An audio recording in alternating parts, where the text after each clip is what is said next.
පපුවේ දැවිල්ල ආවම ඒක ගෑස්ටික්ද නැත්නම් heart attack එක පෙර ලකුණක්ද කියලා දැනගන්න ඔයත් මේ වීඩියෝ එක අවසන් වෙනකල්ම බලන්න.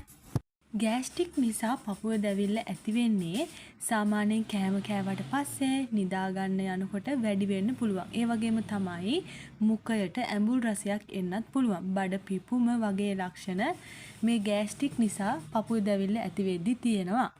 නමුත් heart attack එකකදී පපුවේ මැද තදින් තෙරපෙනවා වගේ වේදනාවක් ඇති වෙන්න පුළුවන්.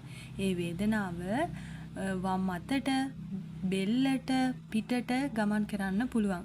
ඒ අතරතුර තදින් දාඩිය දැමීම, හුස්ම ගැනීමේ අපහසුව සහ ඔක්කාරය වැනි ලක්ෂණ heart attack එකකදී තියෙන්න පුළුවන්.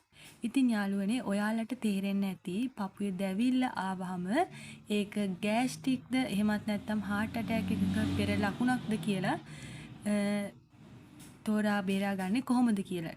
ඔය විදිහට කොහොම වේදනාවක් ආවත් අපි වෛද්‍ය උපදෙස් ලබා ගැනීම තමයි වඩාත්ම සුදුසු. ගෑස්ටික්ද කියලා තේරෙනවා නම් ඒකට බෙහෙත් ගන්නත්, heart attack එකක් නම් ඒකටත් බෙහෙත් ගන්නත් අපි වෛද්‍ය උපදෙස් ලබා ගැනීම තමයි සුදුසුම. ඉතින් යාළුවනේ මේ වගේ පුංචි දේවල් දැන ගැනීමට පියුමි විත් පාමා YouTube channel එක subscribe කරන්න, like